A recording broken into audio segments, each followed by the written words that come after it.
fédérale américaine qui va tomber dans une seconde. Grégory Volokin est avec nous en duplex depuis New York devant ses écrans, le président de Mescard Financial Services. Sans surprise, c'est un statu quo qui a été décidé par consensus par les membres votants de la Réserve fédérale américaine. Je dis sans surprise parce que c'est ce que le marché attendait, Grégory. Oui, absolument, c'était ce que le marché attendait. Il y a 5 minutes 24% de probabilité pour une hausse des taux. Je dirais maintenant, qu'est-ce que le marché attend? Il attend de voir ce que Janet Yellen va dire. Tout le monde dit mais elle va préparer maintenant le marché pour une hausse des taux au mois de décembre. Mais le mois de décembre, c'est très très loin. Il ne faut pas oublier que d'abord il va y avoir les élections dont on ne connaît absolument pas l'issue aux États-Unis. Et puis souvenez-vous, au mois de décembre de l'année dernière, la Fed avait prévu de monter 4 fois les taux en 2016. Donc les prévisions de la Fed, est-ce qu'il faut vraiment y croire? Alors ça serait intéressant, je dirais surtout, de voir est-ce qu'il y avait une vraie opposition à cette décision aujourd'hui de ne pas monter les taux. Bon, et visiblement, alors on a quelques détails, il y a une certaine transparence, on va dire, dans la prise de décision de la Réserve fédérale américaine. Donc je vous rappelle, statu quo, donc on reste pour l'instant sur une seule hausse de taux en quasiment 10 ans aux États-Unis, donc c'était en décembre 2015.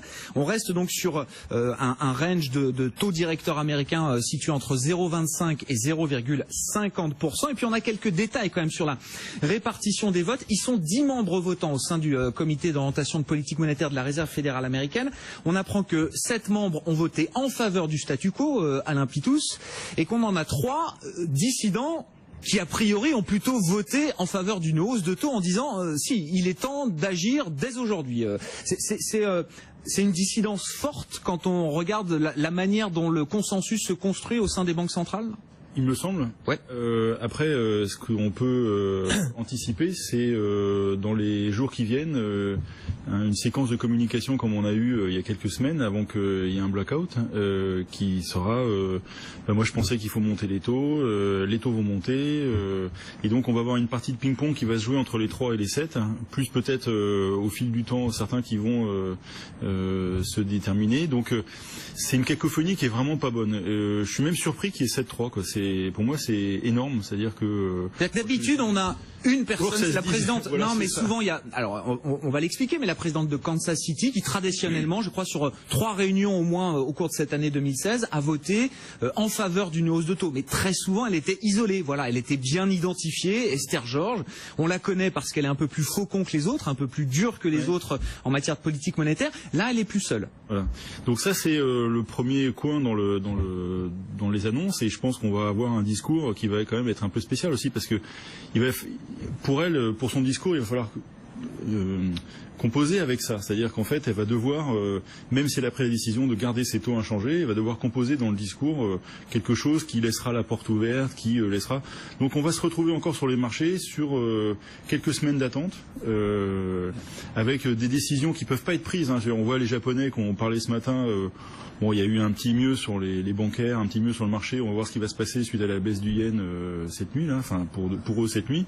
La BCE qui peut pas faire grand-chose dans les périodes actuelles. Et puis, on va se retrouver à attendre décembre. Et comme disait l'intervenant précédent, M. Volokin, c'est très très très très loin, décembre. Il va se passer quand même beaucoup de choses d'ici là. Donc, en fait, ce que je dirais, moi, c'est qu'on est livré à nous-mêmes. D'ailleurs, le marché, il montouille un petit peu. C'est pas trop quoi faire. Non, il attend la conférence de presse. Oui, c'est ça. Alors, pour l'instant, effectivement, on est en position d'attente avec des indices américains toujours légèrement positifs, le dollar qui recule un petit peu et pas de mouvement spectaculaire, en tout cas sur les taux américains. Grégory, on a quelques détails sur la manière dont la décision a été prise. Vous qui suivez ça depuis des années aux États-Unis, d'avoir 3 dissidents sur une réunion de politique monétaire de la Fed, est-ce que c'est un chiffre important? Est-ce que ça montre une divergence peut-être historique d'ailleurs au sein du FOMC? Je dirais rien n'est innocent. Alors je dirais ça envoie un message. Et le message, il est clair. Le message, c'est que la Fed, depuis longtemps, aurait dû remonter les taux aux États-Unis. On n'est ni en période de difficulté économique, on est en période de plein emploi.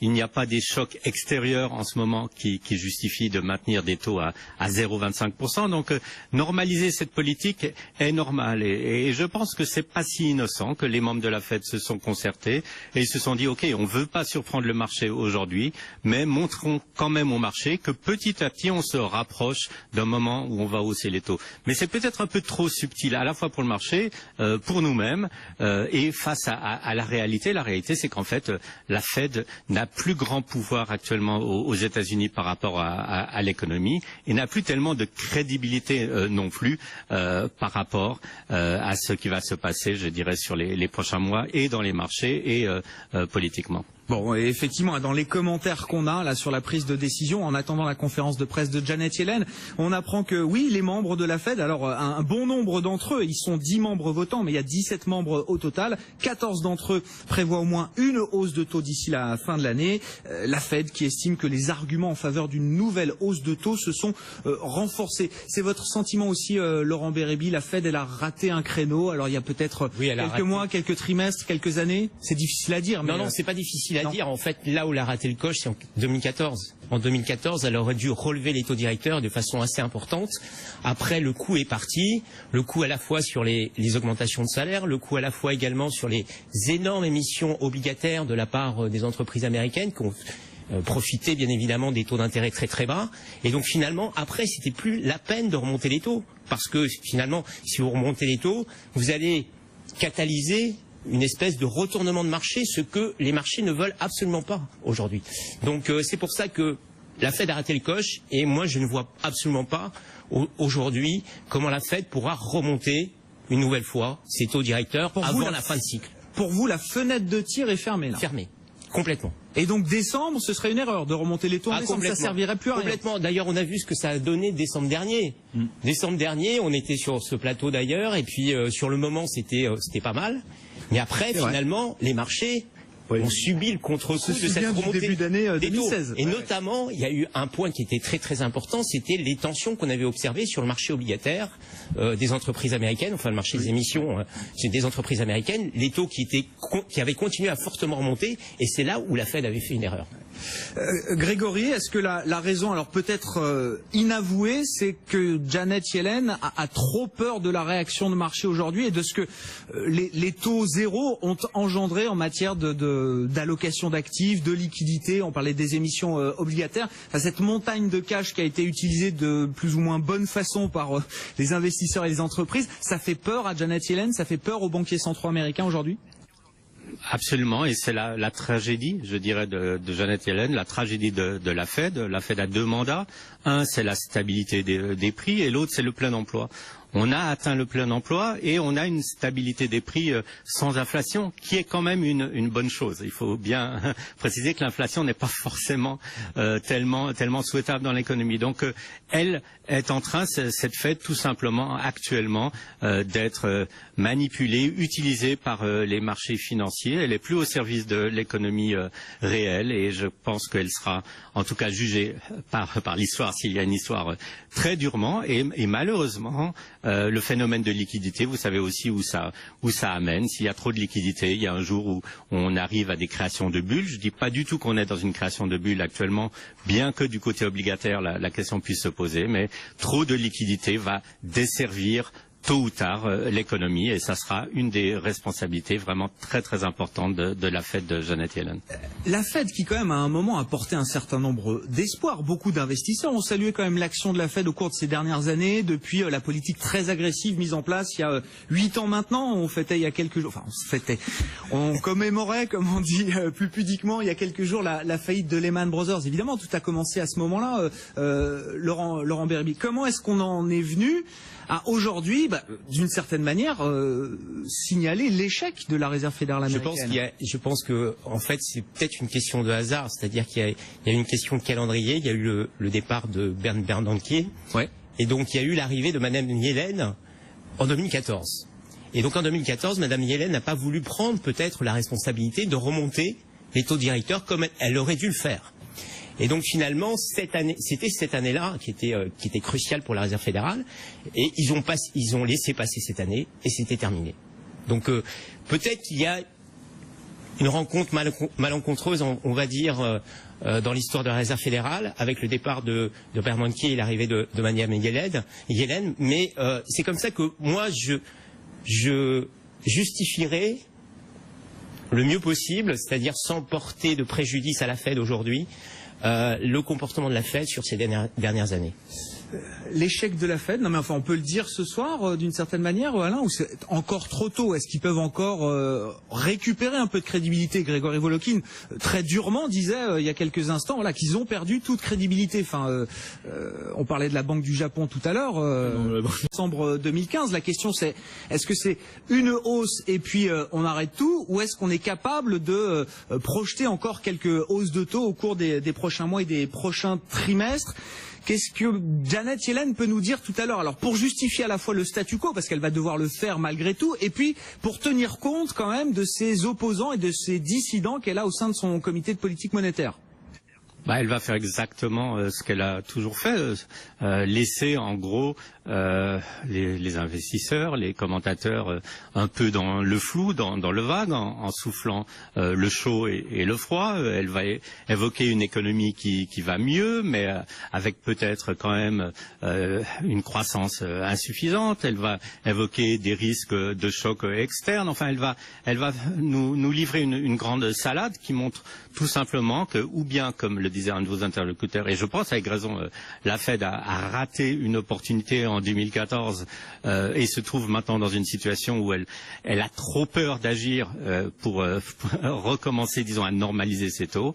Je n'arrive pas, disons, à penser qu'une guidance très claire va émerger de son discours, tout simplement parce que la Fed, en fait, malheureusement, n'en sait pas vraiment plus que nous sur l'économie dans 3 mois et surtout ne sait pas non plus quelle attitude elle doit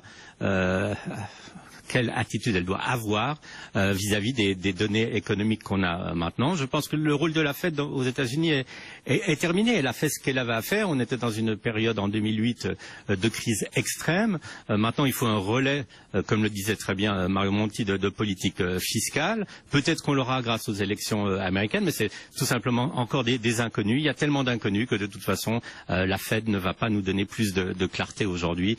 Et je pense que d'ici demain ou après-demain, ce qu'aura dit aujourd'hui Janet Yellen sera déjà passé un peu dans les oubliettes de l'histoire. Bon, et d'ailleurs, juste d'un mot, Grégory, et puis on va vous laisser suivre le discours et la conférence de presse de Janet Yellen, on vous retrouvera juste après, mais d'un mot, le marché en prend acte sans secousse particulière. Est-ce qu'il faut chercher à interpréter les mouvements de marché qu'on a en ce moment à Wall Street, que ce soit sur les actions, sur le dollar, sur les taux? Est-ce que le marché nous dit quelque chose de la manière dont il interprète cette décision de statu quo, on le rappelle, de la Réserve fédérale américaine? Je dirais le marché montre surtout une très grande indifférence. Il faut quand même imaginer que si tout le monde souhaitait que les taux restent à zéro, il faudrait un enthousiasme particulier. Si tout le monde avait peur que les taux montent, on verrait des baisses fortes de marché. Non, je crois que le marché a déjà pratiquement tourné la page. Le marché se concentre sur des données qui sont beaucoup plus fondamentales. Je vous dirais évidemment les résultats des entreprises à venir au prochain trimestre et les élections américaines avec peut-être, il ne faut pas l'oublier, un bouleversement politique et peut-être même un bouleversement économique si Donald Trump venait à être élu. Donc la Fed est peut-être maintenant passée un peu en arrière-plan au niveau vraiment de son impact sur les marchés et aussi et certainement sur l'économie réelle. Alain Pitous, le marché se désensibilise petit à petit, des banques centrales et de la Fed en l'occurrence. Ça passe au second plan, ces politiques monétaires et ces discours, ces réunions de banques centrales? Non, je crois pas. Enfin, Les banquiers centraux. On accueille avec plaisir Jean-Baptiste Pett. Bonjour Jean-Baptiste. Merci de nous avoir rejoints. Vous êtes économiste senior spécialiste des États-Unis chez Exane BNP Paribas. Ça me permet de rappeler un petit peu la décision qui a été prise au cours de ces 2 jours de comité de politique monétaire de la Réserve fédérale américaine, statu quo.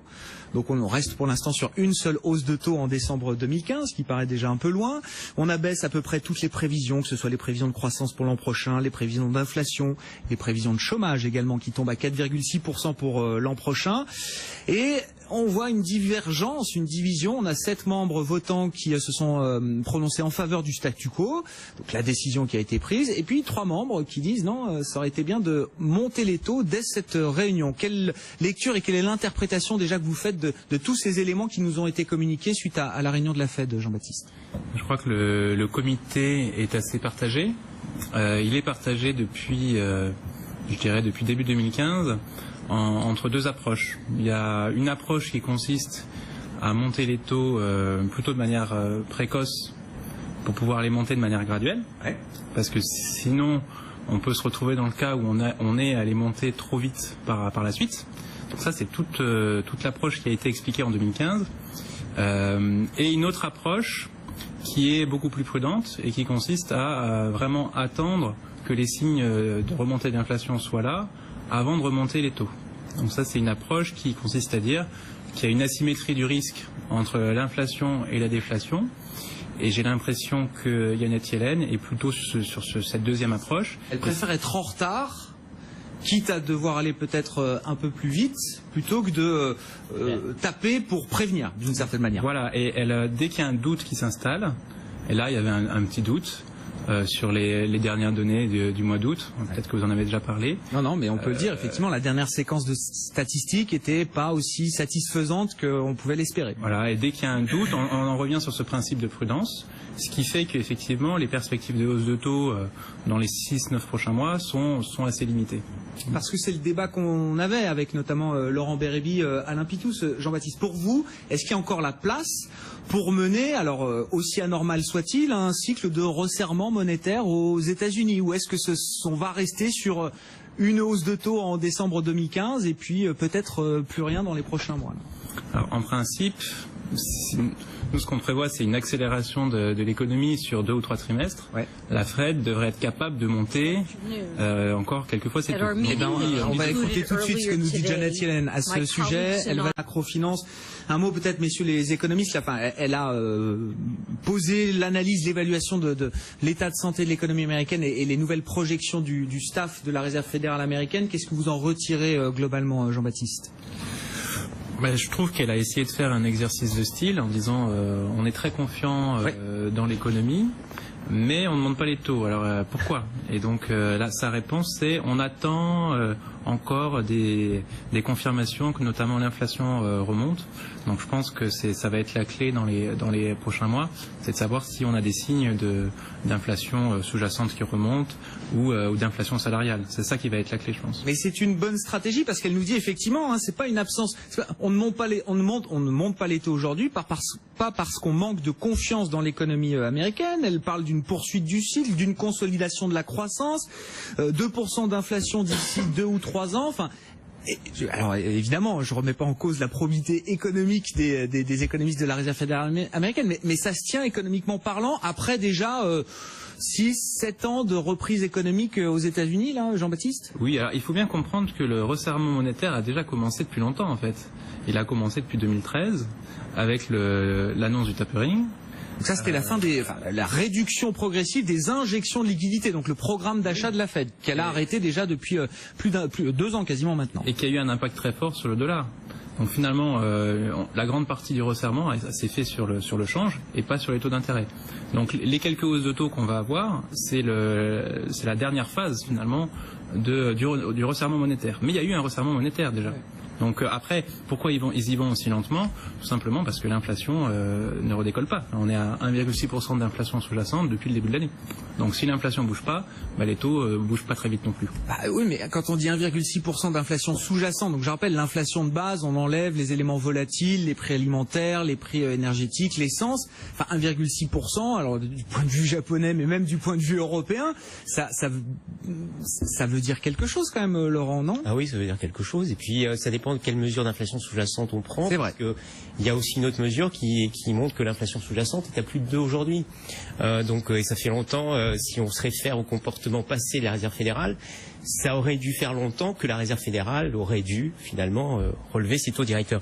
Moi, je relève quand même quelque chose qui est tout à fait nouveau. Le dollar qui baisse en plus. Et ça, c'est quand même pas une bonne nouvelle, et ça nous montre quand même au pire. Pourquoi c'est pas une bonne nouvelle?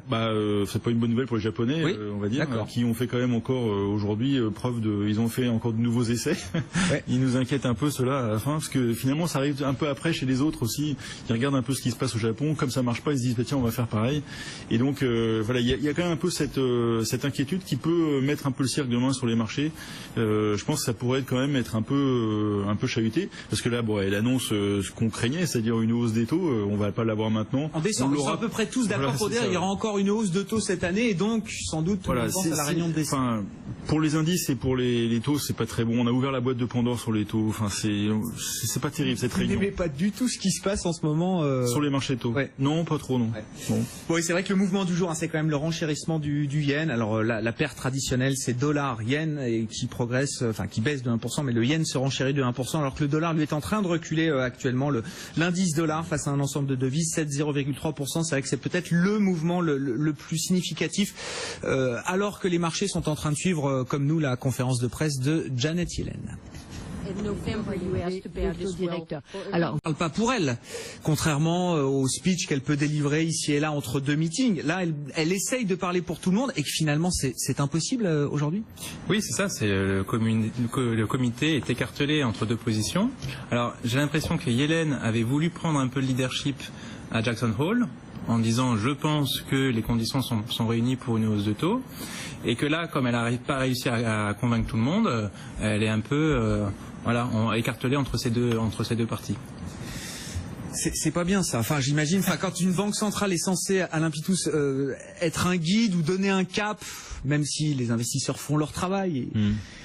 Chacun est différent, comme oui, Janet Yellen. Non, mais ça complique vraiment la donne là pour les investisseurs qui cherchent à avoir un peu de visibilité aujourd'hui. Non, mais là aujourd'hui, c'est une séquence incroyable entre la Bull ce matin, Banque du Japon, qui va tenter d'influencer maintenant la courbe des taux. Donc c'est un peu, ils tentent un dernier truc. C'est quoi, les apprentis sorciers là? Ah mais ça fait peur. Hein. Non, franchement, enfin c'est ce qui se passe au Japon, c'est terrifiant, je trouve. Enfin, moi, ça fait un moment que je le dis. Ce qui se passe au Japon, ça reste au Japon, oui. Alain. C'est vrai, c'est vrai. Non, je demande. Et c'est juste, je sais pas, ça va être la 3e ou 4e capitalisation boursière mondiale. Enfin bon, on s'en fout. Non, mais cette année que le marché japonais, c'est le marché japonais. Oui, d'accord. Voilà. Non, mais juste, enfin, je reviens. C'est un peu un leitmotiv en ce moment, mais il se passe quelque chose sur les taux depuis quelque temps, avec des petites tensions, des écartements de spread. Alors j'entends et on le voit souvent. C'est un peu les gens d'Urbaine où on disait avant les taux montaient, c'était mauvais pour les actions. Puis en fait, on regarde dans les faits, c'est pas historiquement ce qui s'est passé. Et donc ça sera encore comme ça cette fois-ci, les taux peuvent monter un petit peu, ce sera même bon pour les actions.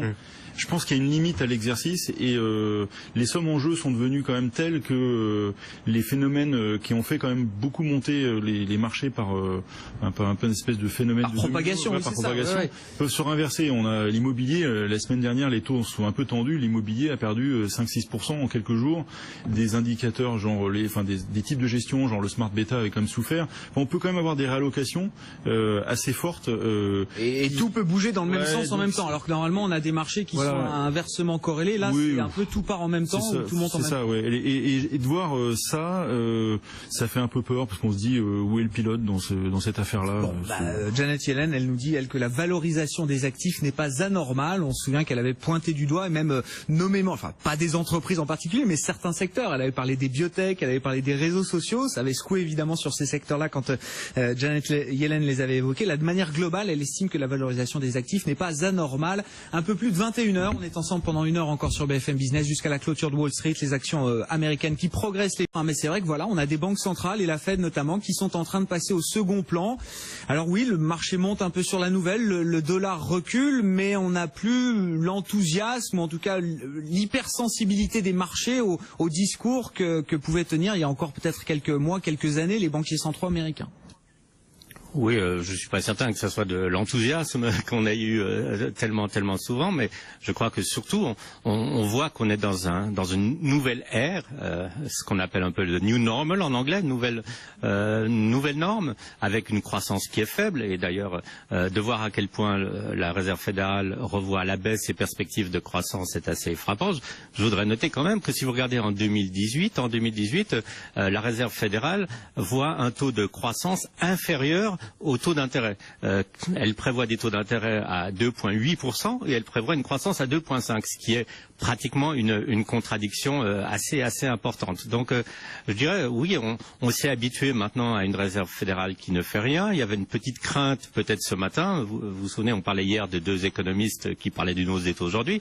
Donc cette crainte a été enlevée et puis le discours quand même est relativement positif par rapport à l'économie. Donc oui, peut-être une petite raison d'acheter le marché aujourd'hui, mais comme je le disais tout à l'heure, cette raison sera bien oubliée demain. Il faudra pas passer à des choses plus importantes que le discours qu'on a eu aujourd'hui et qui, en fait, ne nous apprend pas grand-chose de nouveau. Oui, parce que la question que j'allais vous poser, Grégory, c'est ce qu'on attendait un peu du discours de Janet Yellen. Est-ce qu'elle va signaler quand même plus ou moins explicitement qu'il y a encore de la place pour monter les taux, et notamment d'ici la fin de l'année, parce qu'on a beaucoup parlé de la réunion du mois de décembre. Est-ce qu'on a ces signaux envoyés de la part de la présidente de la Réserve fédérale américaine, ou est-ce que c'est beaucoup plus compliqué que ça à ce stade?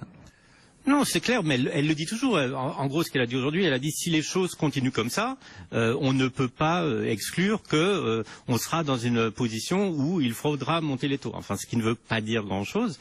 Ce qu'il faudra attendre vraiment, c'est de voir à quel moment la Réserve fédérale aura le courage de faire quelque chose qui sera peut-être prendre les marchés à contre-pied, quoi qu'elle dise. Et elle s'est beaucoup défendue pendant la conférence de presse. Moi, j'ai vraiment l'impression un peu que cette Réserve fédérale est l'otage des marchés et que fondamentalement, ça fait des années qu'elle aurait pu remonter ses taux aux États-Unis. Maintenant, l'histoire de l'inflation est peut-être le point le plus intéressant, mais malheureusement, regardez l'expérience japonaise, regardez le fait d'avoir des taux négatifs.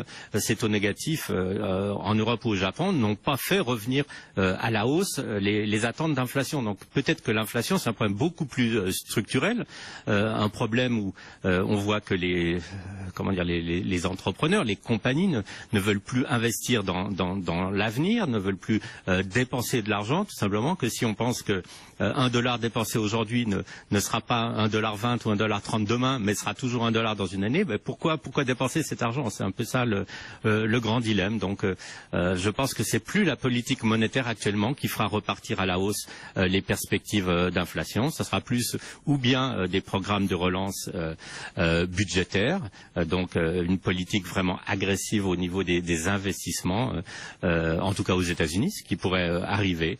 Mais les politiques monétaires ont peut-être, au niveau de l'inflation, un peu dit leur dernier mot.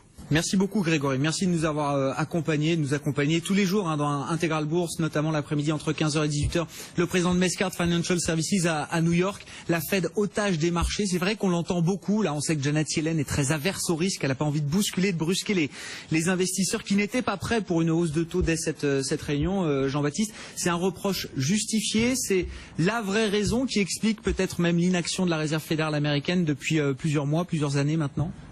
Bon, c'est assez logique que la Fed regarde les marchés parce que depuis 30-40 ans, l'économie américaine est dépendante des marchés. La finance, c'est les marchés aux États-Unis. Donc, à moins faut les regarder et tout faire pour les satisfaire. Je caricature peut-être un peu, mais j'utilise les arguments qui sont parfois employés. Il y a de la marge. On a quand même des exemples de banquiers centraux américains qui n'ont pas hésité à un moment, sans même remonter jusqu'à Greenspan, mais Bernanke en 2013, il prend un peu à revers les marchés. Il crée un choc de marché quand il évoque la réduction du programme d'achat. D'ailleurs, il est revenu dessus. Donc, c'est vrai. Donc non, mais je pense quand même. Les marchés sont importants pour l'économie américaine. L'économie américaine est plus que les autres dépendante des conditions financières, des conditions de marché. Donc c'est pour ça que ça rentre dans l'équation. Moi je pense que c'est plus simple. Ce qui se passe, c'est que depuis le début de l'année, il y a très peu d'évolution, ce que je disais sur le chômage, sur l'inflation. Donc il n'y a pas de raison de bouger les taux. Enfin, c'est plus simple que ce qu'on pense en fait. Il n'y a pas de raison. Je suis d'accord. J'utilise encore des arguments qu'on entend de temps en temps de suivre. L'innovation en matière de politique monétaire de la Banque du Japon ce matin. Mais oui, il faut plus que jamais regarder ce qui se passe au Japon. On a beaucoup parlé de l'Europe qui était en train de se japonifier, mais je veux dire, est-ce que dans une mesure un peu différente, c'est ce qui se passe aussi aux États-Unis, là, ce retour de l'inflation qui n'arrive pas. Donc on est sur à chaque fois des étages et des mesures un peu différentes en fonction des zones géographiques, mais tout le monde a ce problème-là aujourd'hui. Oui, et puis avec, alors, suivant les zones, plus ou moins d'acuité, mais ouais. il y a un problème des banques qui ont du mal à réinjecter ce qu'impulsent les banques centrales. Alors c'est très vrai en zone euro, c'est vrai au Japon, c'est un peu moins vrai aux États-Unis, mais les mesures de ce matin étaient vraiment dans ce sens-là, c'est-à-dire qu'ils ont vraiment fait très mal au système financier japonais avec des taux négatifs. Ça se vérifie de semaine en semaine et en plus avec des cours boursiers qui l'ont reflété. Donc là, l'idée, c'est de se dire bon sang, mais c'est bien sûr, on aurait dû y penser plus tôt. Il suffit de quantifier un peu la courbe des taux et le segment bancaire va on peut expliquer simplement, c'est l'idée qu'on va essayer de maintenir des taux longs, donc des taux à 10 ans qui sont normalement pas du tout les taux d'intervention d'une banque centrale. Enfin, c'est pas du tout c'est pas du tout ça. Voilà. On va dire qu'on va maintenir un 10 ans à 0% de rendement, ce qui paraît évidemment complètement dingue déjà, mais ils étaient négatifs cet été. Et puis des taux courts qui seront négatifs, mais qui permettront aux banquiers de faire leur métier. L'idée est de mettre un peu de marge entre les deux. C'est ça, une quantification qui permet de faire un peu de transformation positive. Effectivement, ce matin, c'était très sympa. Les marchés ont bien monté et les bancaires ont particulièrement performé. Il y a un peu, on s'est dit par sympathie, les bancaires européennes ont monté un peu aussi aujourd'hui. On va voir ce qui va se passer avec un yen qui remonte assez nettement quand même par rapport au marché, par rapport au dollar. Donc ça peut quand même influencer les marchés japonais demain. Mais voilà, on en est à faire des expérimentations au fil du temps. Et moi, tout ce discours m'inquiète un peu, quoi. C'est-à-dire qu'en fait, ça fait un moment qu'on voit que les banques, le Japon fait des expérimentations les unes après les autres, qu'on suit un peu quand même au fil du temps. Celle-là, j'espère qu'elle va rester quand même un peu de côté rapidement. Oui, mais bon, on se dit que ça peut donner des idées à la BCE. Nous aussi, on a ce problème. Non, mais on a ce problème de transformation et de problème de rentabilité des banques en zone euro. Je pense qu'il faut raisonner sur le business model et puis les artifices autour. On verra un petit peu différemment. On en parlait un peu hors antenne. Je pense qu'à un moment donné, les banques vont se retrouver sous une grosse pression sur leurs coûts parce que les coûts des banques sont trop importants. Et c'est aussi une des raisons pour lesquelles ils n'arrivent pas à remettre ce qu'on leur impulse dans l'activité. Donc il y a tout ça à faire en même temps et ils le font pas depuis très longtemps. Alors ils disent qu'ils le font, mais la réalité c'est que c'est pas vrai. Donc voilà, il y a pas mal de choses à faire et c'est vrai que ce qu'on a vu arriver encore aujourd'hui, ça nous a laissé un peu perplexes quand on voit les mesures annoncées ce matin par la Banque du Japon. On se dit quand est-ce qu'on va être concerné par ça aussi. On est sur une succession d'expérimentations. Voilà, le truc le plus simple, c'est injecter carrément, faites un bon hélicoptère monnaie, et puis on n'en parle plus. Bon, on n'en est pas très loin, mais c'est un peu l'idée qui va arriver, c'est-à-dire qu'en fait, c'est une grosse relance keynésienne à l'ancienne, alors peut-être faite plus intelligemment. Ça, c'est de l'hélicoptère monnaie déguisé, mais avec un bon coût de 5% de PIB en zone euro, et puis qu'on n'en parle plus. Ça vous a intéressé, Jean-Baptiste, ce qui a été annoncé? On va pas rentrer forcément dans les détails techniques des annonces de la Banque centrale du Japon ce matin, mais il faut plus que jamais regarder ce qui se passe au Japon en ce moment en termes d'expérimentation monétaire. Je pense que ça peut arriver en zone euro, en fait. Benoît Cœuré, dans son discours à Jackson Hole, parle du ciblage des taux longs. Des taux. Ouais. Il parle du ciblage de taux, d'une manière un peu sibylline, mais il en parle. C'est pour ça que nous, on l'avait évoqué il y a quelques semaines pour dire ça peut arriver, notamment parce qu'en zone euro, on va avoir un problème majeur l'année prochaine, c'est qu'on n'aura plus assez de Bund à acheter. Donc il va falloir. Dette allemande. Voilà. Qui correspond aux critères d'achat que s'est fixé aujourd'hui la BCE. Exactement. Donc que faire quand on n'a plus d'obligations allemandes à acheter? Il faut trouver autre chose. Trouver autre chose, c'est peut-être ce que fait le Japon. Donc on va voir comment ça marche, si ça marche. Mais en tout cas, ça pourrait donner des idées. Après, moi ce que j'aime beaucoup dans l'exemple japonais, c'est finalement un changement de philosophie. Jusqu'à présent, on essayait d'avoir les taux longs les plus bas possibles. Alors, on essayait d'écraser au maximum les taux longs. Et là, on s'est rendu compte qu'il ne fallait pas aller trop loin et qu'un taux à zéro, c'était bien. Donc finalement, c'est la première fois qu'une banque centrale dit qui veut la reflation, qui met un stop à la baisse des taux longs. Donc ça, c'est le premier point. Et le deuxième point qui est intéressant, c'est finalement la référence historique du ciblage de taux, c'est la Fed dans les années 40 et jusqu'à la sortie de la Seconde Guerre mondiale, qui ancre les taux, alors c'était pas les taux 10 ans, c'était les taux 2 à 3 ans, sur des niveaux, je crois que c'était 2 ou 3%, quelque chose comme ça, pour permettre de financer l'effort de guerre américain. Et c'est ce qui avait permis une reflation très forte. Donc finalement, c'est ça la politique de la BOJ, c'est comme ça que je l'interprète. C'est un appel à ce que l'État, le gouvernement japonais, dépense beaucoup plus. Et là, justement, on est à ce moment-là, mais au Japon, on a l'exemple